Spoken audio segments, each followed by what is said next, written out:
Hello, everyone. Greetings and salutations, and welcome back to another episode of the Back of the Pack podcast. I'm your host, Kyle Walker. Thank you so much for tuning in. I'm sorry that we are late this week. My apologies.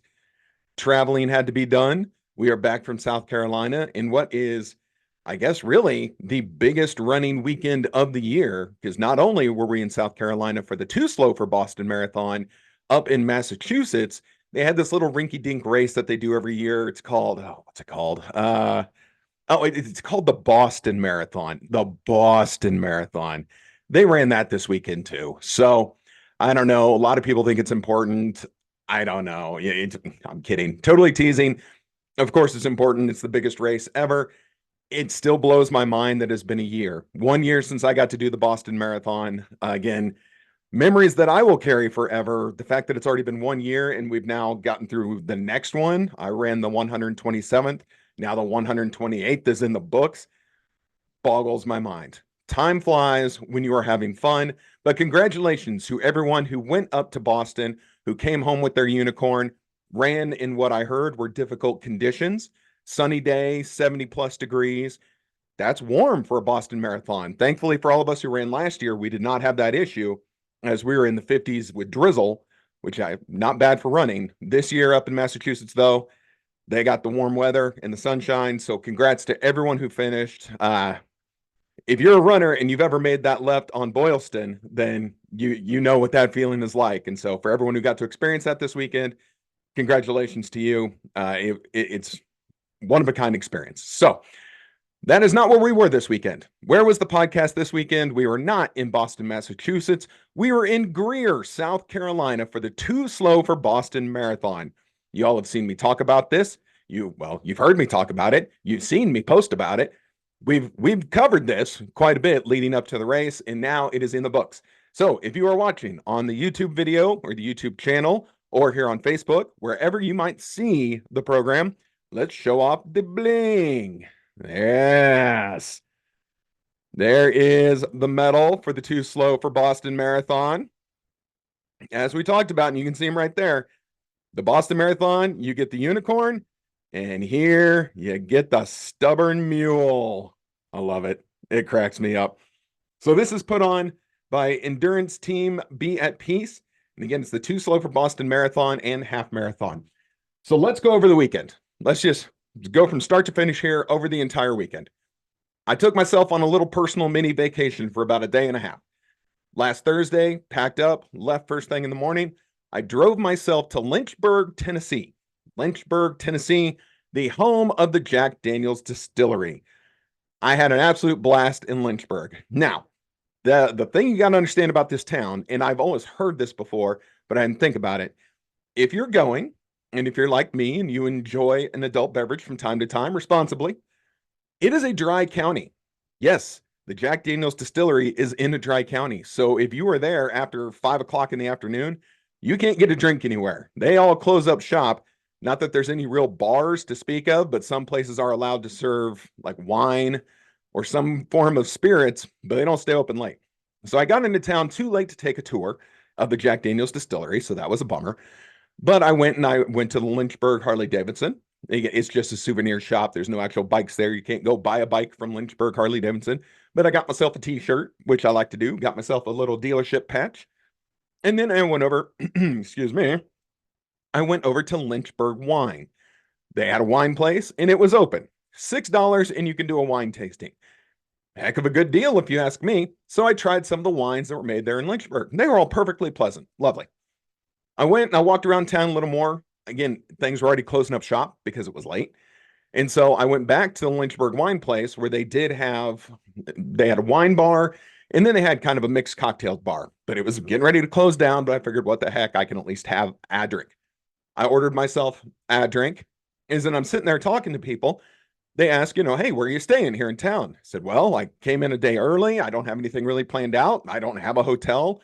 I guess I'll have to drive up to Shelbyville or Tullahoma, as they call it, and maybe find a hotel up there. Well, sitting at the other end of the bar was the nice lady who ran the bed and breakfast. And she's like, well, hey, I've got a room at her bed and breakfast, which was less than a mile from where I was sitting. Sold. Totally in on this. I haven't stayed at a bed and breakfast until I was probably single digit in age.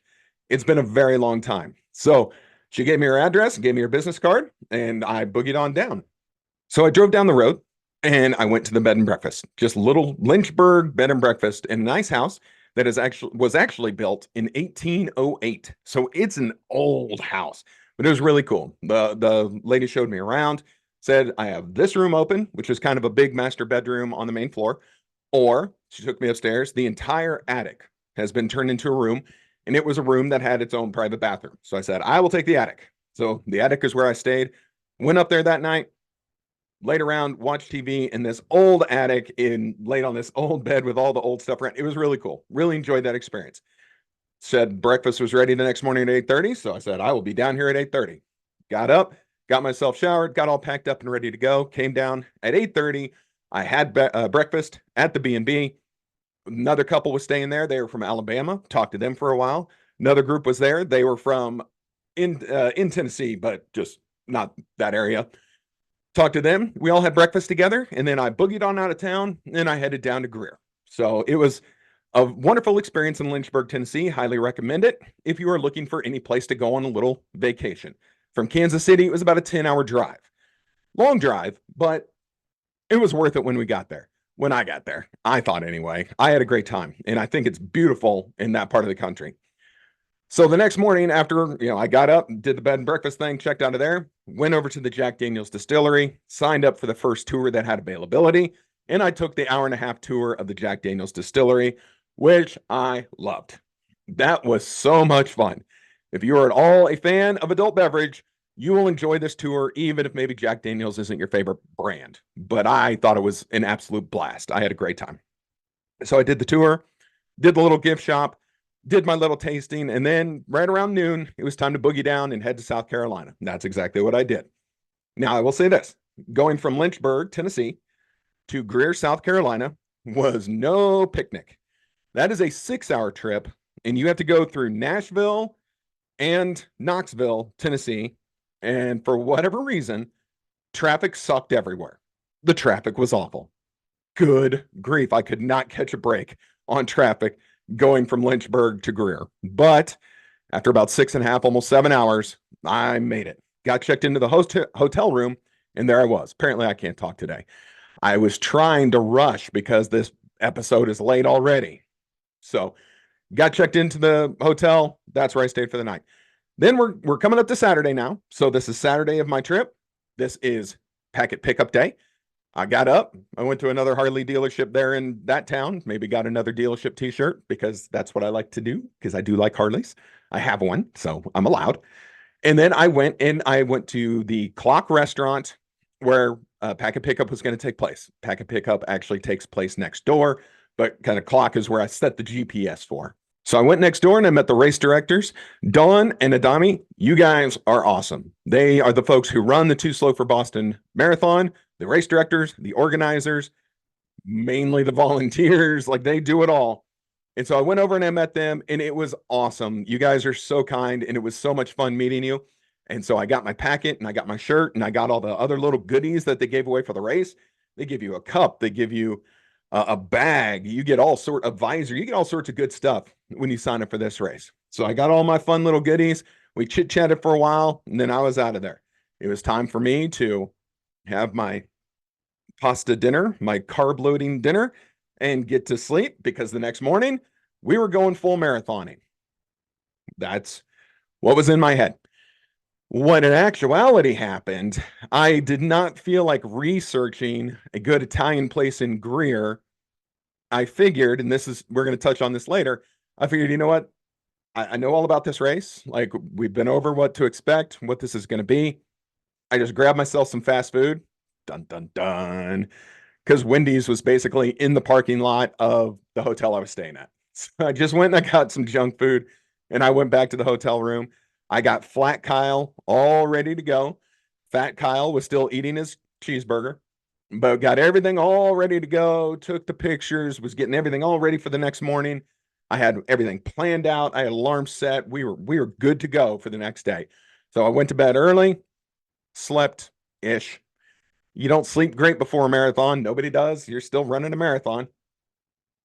We got up the next morning. Alarm goes off at 5:30. I'm puttering around. I'm getting everything ready. I go down. There's always a free breakfast at the hotel I was staying at. Ate at 6 o'clock. Just had myself a nice bagel and a cup of coffee, a little fuel before the race. Went over to the Quick Trip across the street. Yes. So Kansas City folks, in South Carolina, they have Quick Trips everywhere, just like we do. Oh, it was great. I was so happy. No, Quick Trip does not sponsor this podcast. However, if they'd like to, they just got to talk to me. But I was so excited that there was a Quick Trip directly across the street from my hotel. It was great. So I went to Quick Trip. I got a bag of ice. I put it in my cooler. This race, they encourage you to kind of be your own support, right? You want to be your own support system. So, man, I was ready. I had a cooler full of waters and snacks and things that I could eat during the day, just to kind of keep a little fuel in there, little ways to hydrate. I had all the good stuff. So I had my cooler, topped it off with ice, had my chair in the back, and we head down the road. The start line was less than a mile from where I was staying. So I get to the start line and I grab all my stuff out of the car. So I've got the cooler, I've got my chair, I've got all the stuff I need for running, got the little bag that they gave me. I put things in it. I put hydration packs in it, those little bags of liquid IV. I've got my runner gum, as they call it. It's instead of doing like goo or jelly beans or something, they have it in gum form. I actually find it preferable. It tastes terrible, but easier for me to process while I'm running the race. But I take all this to the start line and I just set my stuff up, my own little support station, and I get ready. Talking to some of the other runners, talking to Don and Adami, like everyone's sitting around shooting the breeze. 7:15 comes along. We have our little pre-race talk. Now, this race is small. That's kind of the point. I know they would like to grow it, and I hope that this happens. But this is a small race. This was less than 100 people for both the full marathon and half marathon combined. So your safety meeting is very small. Everyone just kind of gets in this circle, and all the runners are having a safety meeting with the race director. It's different, not something we're used to, but I kind of dig it. So some of the things we needed to be aware of. This, as we said, was a 1.3-mile loop of a course. So they kind of told you where you're going down, follow the teal signs around the neighborhood, this, that, and the other. No road closures because, of course, it's a small race. Got to be aware of that. Try and keep the noise down in the morning because it is a neighborhood. You know, it's a Sunday morning. People might be trying to sleep off their Saturday nights. Who knows what their situation might be. So we had our meeting. And then at 7:30, it was go time. Boom, just begin. They turn on the timer and away we went. This course starts with a beautifully glorious, wonderful downhill. Just all the way down, down, down, down, down, down. You go down the first street, you take a little bit of a right, you go to the first left, and you're still going down all the way down till you get to the bottom of that street. Then the only thing you can do is turn left. If you go straight, you're going to run into trees. If you turn left, you stay on the road. But when you make that left, that's where you get your first uphill. Now, they say these are gently rolling hills. To all the Kansas City folks, I'd say take any 1.3 miles worth of hospital hill, and that's what this race is. Those hills weren't gentle. They were rough, and they didn't play nice, but there were definitely some uphill action in this course. But yeah, we have our nice long downhill to start the race.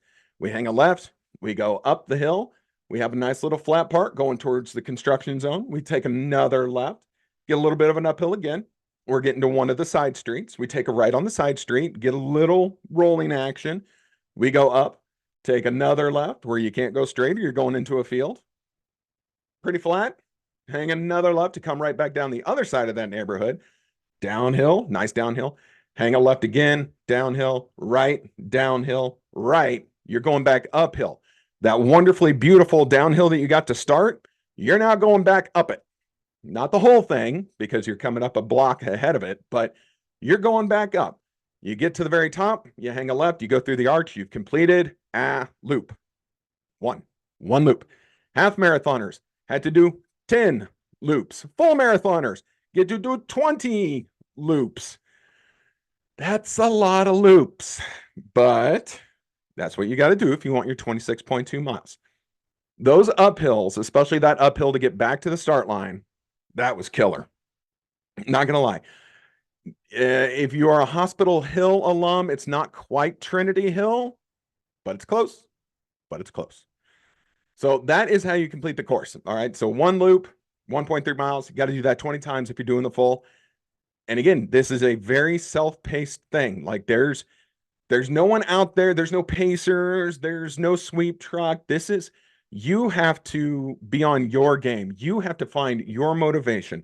And so what I said in one of the TikToks, and I'll just jump into it now, kind of in the middle here of the breakdown, why this race, and again, I you guys know me. I have never come on here and blistered a race, and I'm not going to now. Trust me. Don't start getting. No, what's he going to say?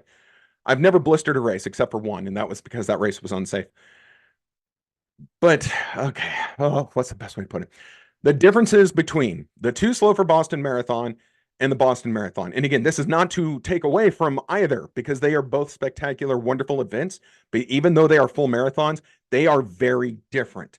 And you might think a marathon is a marathon is a marathon. I think that sometimes. Not the case.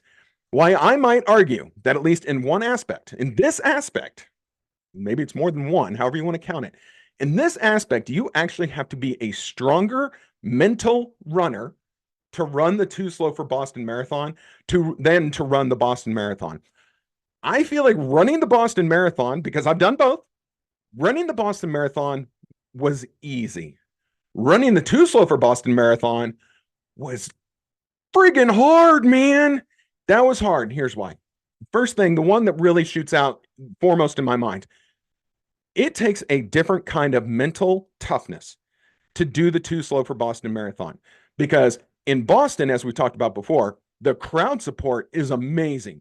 The crowd support were the people who were very supportive of you.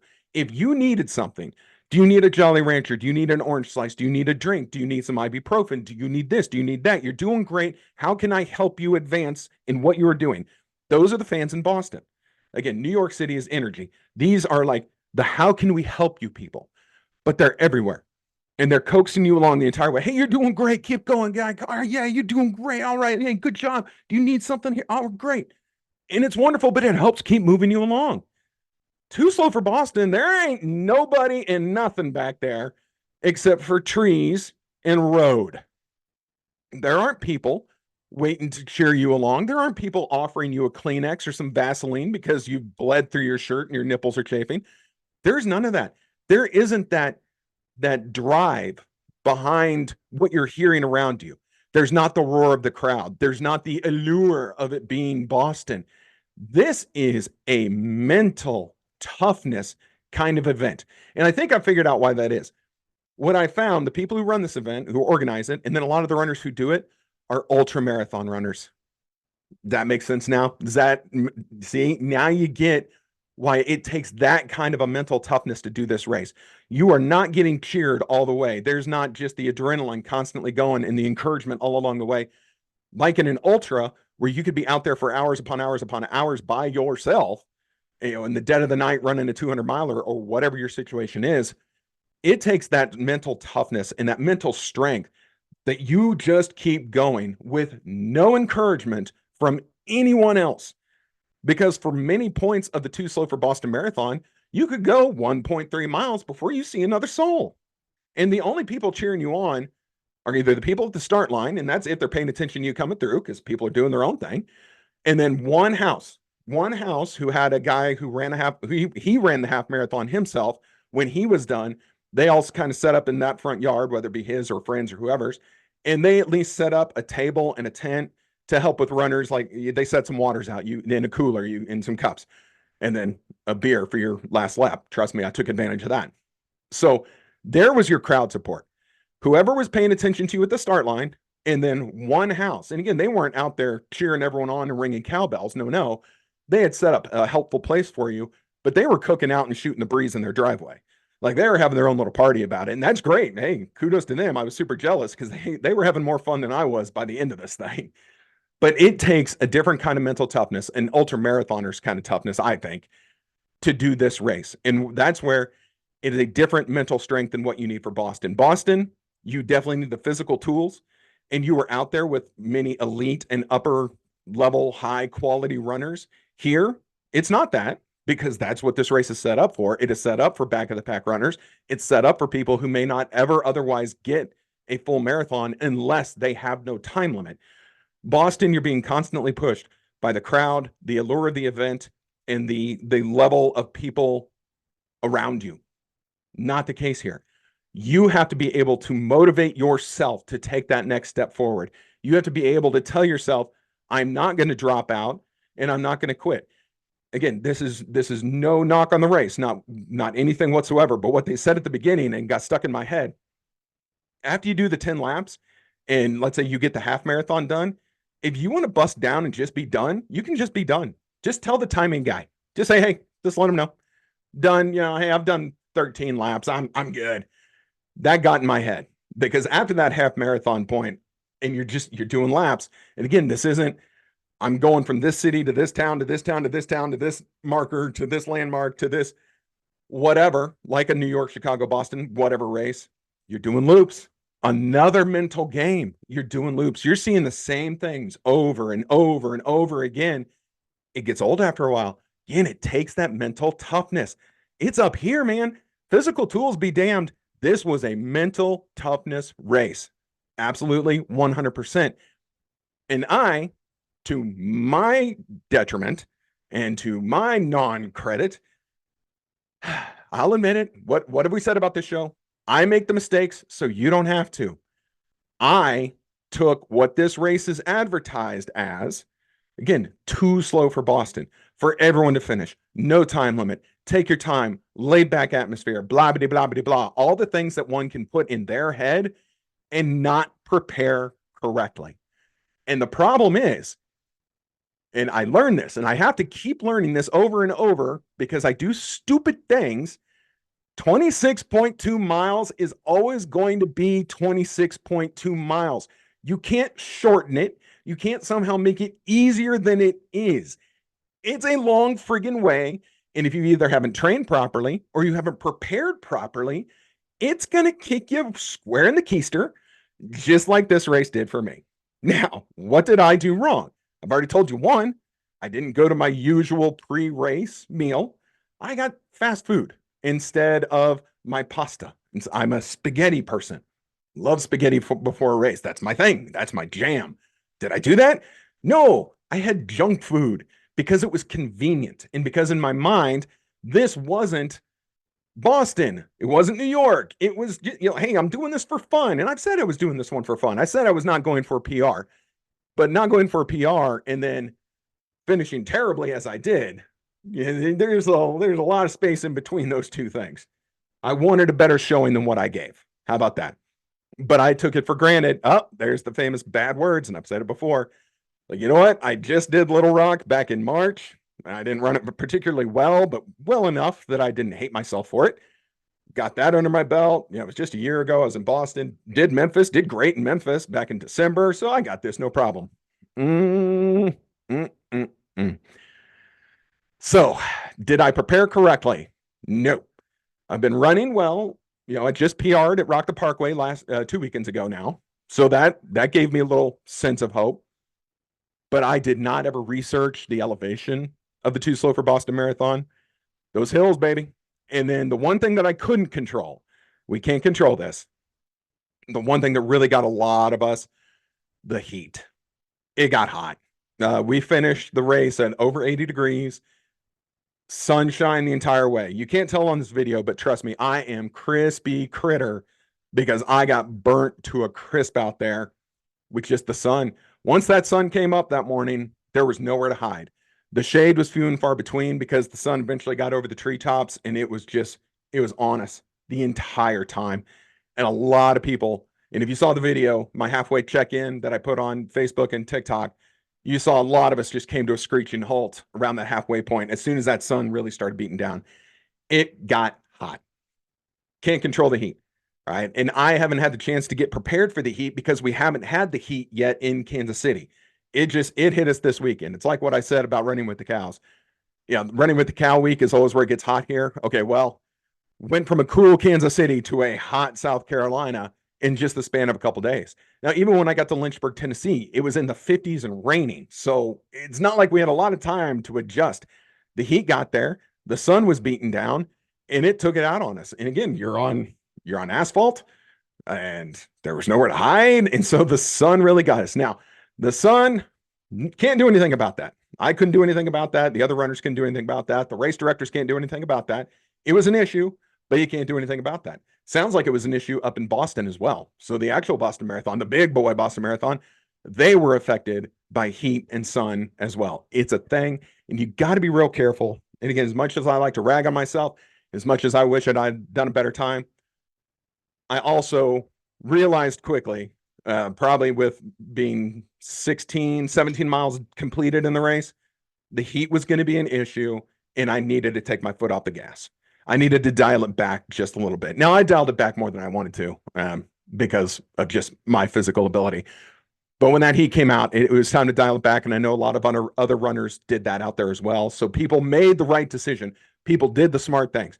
Now, the folks from the race were doing everything they could. There was tons of shade around the finish line. You could always sit in your chair and take 5 minutes to catch your breath. Or they had tents up. You could get under a tent. They had snacks and hydration. You can do all this stuff. You just had to dial it back and be really careful because that heat was gonna be a thing, and it was. So my preparation aside, I didn't run my best race, but the heat really did affect a lot of it. So, kind of give and take. There was a heat related medical incident after the race was done.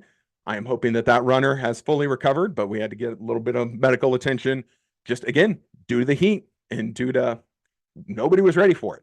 So that was an unfortunate situation of that, but hopefully that runner is doing just fine. So the last thing that I'm going to bring up about this race, and again, this is not ragging on the race, not even a little bit. And this was something, excuse me, that this affects every race. Okay, not just this one, but it was very prevalent in this one. But this is a good reminder. Okay, this is a really good reminder for everyone because it really got me. Around, again, mile 16, 17, one of the reasons I backed off, due to the heat was I was having horrible pain in my feet and in my ankles. Unusual for me. Unusual. Now I got some wonky hips and I got some bad knees. I get that. That's normal. But my feet and my ankles were killing me and I couldn't figure it out. It wasn't until reflection after the race and talking to another runner, it's like, oh my goodness, you could see the light bulb just screw in above my head and click, and there it was. What we all got to be careful about on all of our races. You think of our roads that we're on, right? You can see the screen. We're running on flat roads, right? Most of the time, we're running on flat roads. Rock the Parkway, flat as can be. There are some roads, especially like maybe in higher flooding areas, where it's flat in the middle, but then the curves go down on the side. They drop the roads on the side, and there's a slope to help water drain into the gutters better, or it could be just be an old road that's eroded a little bit, whatever the case might be. We want to run on the flat, but there are some where the closer you get to the side, the more slant there is. At this race, at 2Slow4Boston, because the roads were not closed and traffic was allowed to go through, and again, we all knew it, and the drivers all were very responsible. There was only one driver who went barreling through and almost got me as their hood ornament. That's whatever. That's one person. But because we knew the roads were live and active, everyone ran on the sides. And when you run on the sides, if the roads are sloped, you're running on sloped roads. And that's what I did. I was running on sloped roads. So if I was running on the right side of the road and it's dipping, my feet are hitting at angles. All right. Maybe one's hitting flat, but the other one's hitting curved over and over and over again. Move to the other side. Then maybe your right foot is hitting flat, but then your left is curved and you're hitting over and over and over again. And you don't think about it in that moment. I didn't. I couldn't figure it out. I could not figure out why my feet just turned to garbage so quickly. It's like, oh, it's because I'm not running flat. I'm not running even.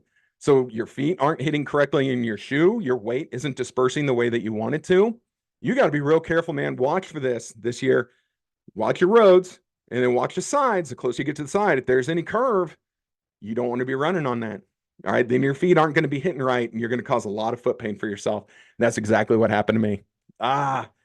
Again, I make the mistakes, so you don't have to. Again, not a fault of the race. There are tons of races that do this, but if you don't get that put in your head and you're actively looking out for it, you could be running incorrectly along a sloped road and not even think about it.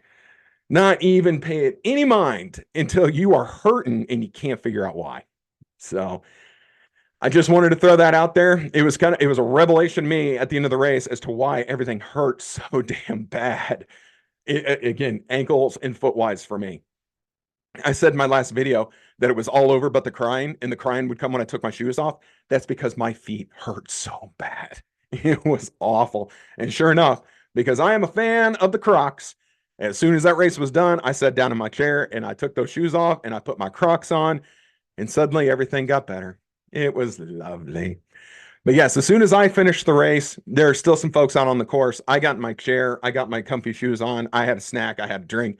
I hung out there for quite a few hours after the race just to cheer people on, just to be there, part of the event. Again, talking to everyone was an absolute treat. The race directors, the other runners, and the families that were there, everyone was so kind to me, to each other. Everyone on that course was looking out for each other. Everyone was, seriously. I tried to help the lady who was having issues with the heat. I saw people helping other people who were struggling a little bit. Some people were doing laps with each other just to keep people moving on through and just keep it going. Everyone was like, okay, have you seen this person? Oh yeah, they're down at this, this turn. Last I saw them. Okay, they're still moving. Okay, we see them down at the bottom of the hill now. They're heading up for another lap. Everyone was looking out for each other. And it was really great. And again, I told you guys a couple weeks ago, I felt like this race was going to be kind of a celebration of running. It was, because that is what they wanted to be. Come run. The winner of the marathon, again, I say the winner, he was actually last place because he was first. He wanted to do a marathon in under 3 hours. That's what he's aiming for. And that old boy was trucking around the course. He lapped me. I lost count of how many times he lapped me on that 1.3-mile loop. But he came in, I think his official finishing time was like 3:18, 3:19, because it was a tough course. And he flat said, man, those hills got me. Understandable. So we had a guy who was shooting for a sub 3-hour marathon. And then I don't know where the last person to cross the finish line came in, but I would venture to say that it was anywhere between 10 and 11 hours based on the pace that they were doing. Again, everyone from all ends of the spectrum, very fast runner, a guy who is probably qualified for Boston before, if memory serves, or is right at it, to a person who will never do a Boston because the time limits just won't allow, but now has several, because I know he's done it a few times, several full marathons to his credit because of a course like this. No time limit, support yourself, support others, and just get it done. However long it takes, we're going to be here for it. That was great. So if anyone in the Kansas City running community or anyone in the running community is listening to this, thinks that, you know what, I want that full marathon and I want it to be in that environment, let's talk. All right. I would love to take a group down to South Carolina next year to do the 2Slow4Boston marathon again. Maybe I'll just do the half, but if there is a group of people, if there is a decent group of people who say, I want that full marathon and I want that kind of environment in which to do it, I'm happy to go with. Let's go. Let's get a whole group down there. I know that the race director's goal is to eventually get this race over 100 people. If it's over 100 people, then they have to get the police to close down roads. And while that costs money, it's a goal. I get it. Yeah, you don't want to spend the money to have to close the roads, but then you've got over 100 people. Your race is growing, just like with this podcast. You want to grow the race. You'll want to grow. I would love to help with that. So if you are a Back of the Pack podcast listener and you say, I want to go to South Carolina next year, let's do it up. Let's get it organized. Let's get some people and let's see if we can't get them above their 100 people. Because again, if you can't get a full marathon, if you just don't think you can get it anywhere else, I can guarantee you'll get it there. And it doesn't matter how long it takes you. You'll get it done. And again, you'll get it done in this very unique, but very supportive environment. And if you're an ultra runner, then this was definitely right up your alley because they will be speaking your language the entire time. Trust me. So this race gets 2 thumbs up from the podcast host here. You guys were super nice to me. Again, more so than I think you needed to be. You guys are so nice. But I thought this race was a wonderful experience. I'm glad to have South Carolina now off of my full marathon list. This was full marathon number 12 for me. So I'm now a 12-time marathon finisher. Got my medal, and I have a great experience. And I venture to say some new friends now in South Carolina because they all were such kind and wonderful people. And I really can't say enough good things about them. So I highly recommend this race. for anyone who wants it. I think we could go down as a group and have a super great time. The town of Greer was perfectly lovely. They have quick trips. I mean, come on, we can have a quick trip on our vacation. That's not something we get often. I love it, but I would love to help them out further and see if we can get a group of Back of the Pack podcast listeners to go down and do their race next year. And you know what? We'll all take our coolers and we'll just make a whole thing out of it and be super fun. Of course, next year it'll probably snow. I don't know. It seems like it always works out that way. So again, to all the finishers who might tune into this from the 2Slow4Boston Marathon in South Carolina, congratulations to you. That was no easy feat because that was a very difficult day with the heat and the sun and the hills. And then to all the people who finished, other Boston, congratulations to you. I'm so glad you guys got your unicorns. It is a one-of-a-kind experience. Not going to lie about that. Both of these races were, but for very different reasons. And that's what makes this running stuff so cool. And again, you take these two races and compare it to something like Little Rock, and that was completely different itself. So it's funny how this works out. No marathon is the same. While I say 26.2 miles is still 26.2 miles, these marathon experiences are all different, and I'm totally here for it. Like it's super cool to see the difference in all these things. So congratulations again to all the finishers. This weekend coming up, we will be at the Garmin Land of Oz Half Marathon. This completes the Heartland 39.3 series. I'm going to be there. I'm probably going to be with the 3-hour pacers because I can't feel my legs still and my feet don't work. But other than that, we're going to get this series done, and then we're just going to keep on keeping on. In 2 weeks now, we've got Top City. Don't forget our buddies down at Top City in Topeka, Kansas. That half marathon is coming up in 2 weeks. We want to make sure that we take care of them because they are good friends of the program, and that's a great race. So, I mean, what else are you going to do? It's a great race.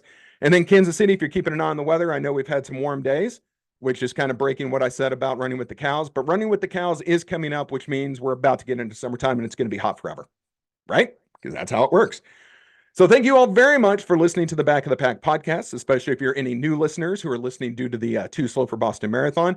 Thank you so much for joining us and tuning in. We'll be back next week with another new episode. I'm sorry that this week was a day late, but I was traveling. It was a long drive yesterday. 13 and a half hours is a long time. And I didn't want to try and record all this on a cell phone and a little lapel mic. I just wouldn't have worked out great. So, hey, make sure you're still following us on all the social media platforms, Instagram and Facebook. Play along with all of our stuff. And then anytime you see the episode out there, anytime you want to share it with your friends. It's all very helpful. Oh, and one more thing. I don't think I've ever asked you guys to do this, but I'm pointing right at you. If you go to the Back of the Pack podcast Facebook page, you'll see a button that says invite. Hit that button, select your friends. You can go through and just select your running buddies if you want, or just hit select all and invite your friends to like the Back of the Pack podcast page. It's the easiest thing in the world to help us grow. And your friends will do it. They like you. For whatever reason, they believe in what you say. So if you say it's good, they'll follow you. Come on, just do it. Do it. Anyway, sorry. Can you tell? I'm still loopy from my trip. But again, apologies for the lateness in getting this episode out. I'm going to go ahead and shut my face now. Thank you all very much for tuning in. I appreciate it. I'm your host, Kyle Walker. It is my pleasure as always. We'll be back next week after the Garmin Land of Oz Marathon. Have a safe week of training. We'll see you next week.